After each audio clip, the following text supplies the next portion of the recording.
Hello, my name is Roxana. I'm here for Avid Diva, and today we are going to talk about overwhelm. Now, ironically, I'm doing this in real time.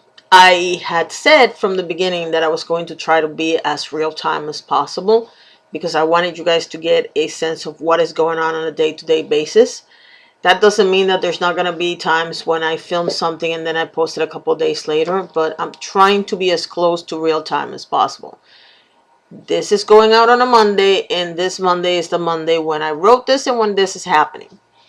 I just posted a blog a written blog about overwhelm, and the reason why I did that is because that is where I am right now. You know, people that exercise hit a wall, and that is the easiest way for me to compare it to something or use a metaphor or whatever you want to call it. But the truth is, I did hit a wall. I am so overwhelmed with everything that I have to do that I have basically just paralyzed everything. And that's not a good thing. Now, as I was mentioning in the blog post, and keep in mind that the blog post is not going to be a direct quote on this video, and I'm not going to make a direct quote of the blog here either. So it might sound a little different than what I posted, but the sentiment is the same. I am power of attorney for somebody. I am the one who runs the bills in this house. I am also, because I'm the only one that's a stay-at-home at this particular moment, I'm the only one doing everything. The other people that live in this house are actually doing 40-hour work weeks, and as much as I yell at them for not doing the dishes or whatever, I understand that they're tired and that they are also have their own things to deal with. So I don't get that mad. I just wish they would help, but if they can't help, then they can help. For the next 3 weeks, they have the same exact schedule, so that adds to the madness because they both come home at the same time, and so it's a little harder for me. The reality is this, and it's kind of funny when I think about it.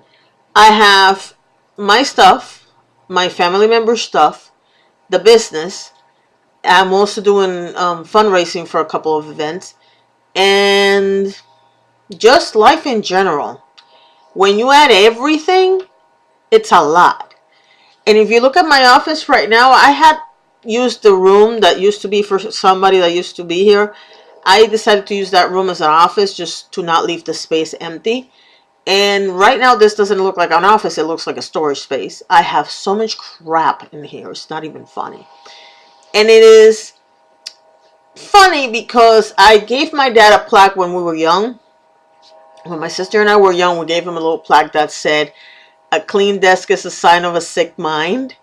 I don't care what the desk looks like. It is a sign of your whatever's in your head right now.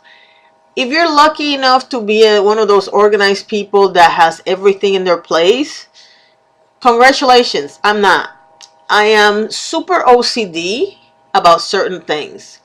For example, my kitchen is driving me crazy because I like to have things put in a certain order, in a certain way, in a certain place. And I just went to the kitchen to do the dishes this morning and everything is like somewhere else. That drives me crazy. If I choose a designated spot for towels and bed things, that better be what's in there. If I find something else in there, I will go nuts. I can live in a perfectly organized place or a super disorganized place. I cannot live in something in the middle. And right now this apartment is somewhere in the middle, which is driving me absolutely crazy. But you see, here we go. You get overwhelmed with stuff that's going on in your life because, look, life is going to get in the way whether you want to or not. So what do? And I thought about this a lot because the bottom line is that I have not done any income producing activities since I said I'm going to devote myself solely to the business. Here's what has happened in the last 3 days. I have been told that there's 3 job openings in places that I can work from home, but they're big companies. I was talking to somebody about doing a project for them. I was asked to volunteer for yet another thing. And I'm sitting there listening to everything that's going on and thinking to myself, okay, I can't do anything. So I woke up this morning. I'm supposed to be doing 3 or 4 things today. They're not going to get done today. They're going to get done this week, but they're not going to get done today. And I realize that it really doesn't matter if I start making money if I don't have some sort of zen in my life. And what I mean by that is, if I don't tackle this disaster, nothing's going to get done. It might get done, but it will take 3-4 times longer than it would take if I just stop everything I'm doing, sit down, figure it out, plan it. Look, I'm a list girl. It just boils down to that. I like to have a list of, okay, I'm going to do this, this, this, this, and this. So what I decided to do today, while these people are doing the grass outside, what I'm going to do today is very simple. I'm going to get off social media for the rest of the day, most of the day. I am going to sit down with a legal pad, which I already started.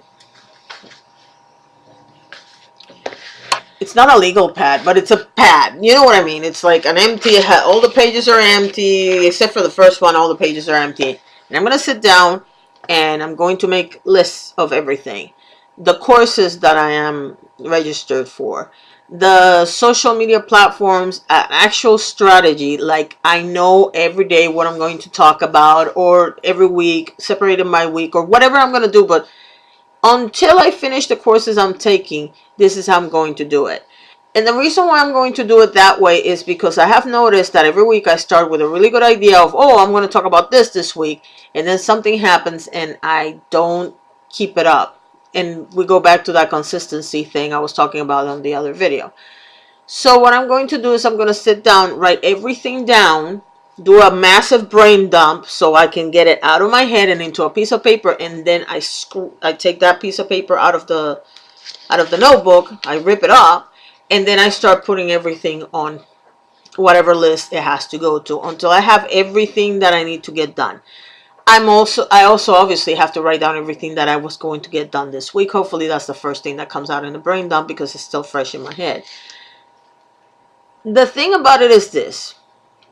I'm not telling you this so that you do exactly what I'm doing. The purpose of me documenting how this evolves into whatever it is that it's going to evolve to is that it gives you an example of how somebody's doing it. It also provides you, hopefully, with a sense of, oh, I'm not alone. Because starting a business by yourself can feel like you're by yourself, really, on a day-to-day basis. So it's nice to know that other people are going through the same stuff you're going through. There is nothing wrong with you feeling overwhelmed from time to time. The problem, or not the problem, but the opportunity here is, don't stay there. Do something. Now, everything I do today may or may not involve an income-producing activity. If I finish before I have to go to the gym in the afternoon, I might actually post a couple of things to sell on eBay or post on the swap meets and online. I don't know. That depends on how my day goes. If I manage to put something online, happy dance. If I don't manage to put anything, since I'm not expecting to be doing that today, it's okay. The bottom line is this. Take a step back, figure out how you want to do it, and then go ahead and do it. There is no one way of doing this. I don't care what any expert on any field tells you. For every expert that tells you this is the way you do this, there's going to be somebody else that's going to tell you that the exact opposite is true. That's just a reality of life. Think about philosophers, for lack of a better word, modern day philosophers. One of them will tell you that you have to do exercise in the morning, that you have to get everything done in the morning, and then you move on to the next guy over and he will tell you that he exercises at night so he can get all his energy and frustration out on the exercise mat and then sleep like a baby. Everybody has their system. There are some things that are common to most successful people. One of them is they don't watch that much TV. They read a lot. They exercise. They eat right. All those things are common to most people that are successful. The difference is not everybody does at the same time. So look for what works for you. Figure out what is going to work for you, but don't stay in overwhelm. Because the problem with staying with overwhelm is that you block yourself from a lot of cool things that could be happening in your life because you're stuck. Don't feel bad that you're stuck. Just move from there. Thank you so much for watching and have a fabulous day.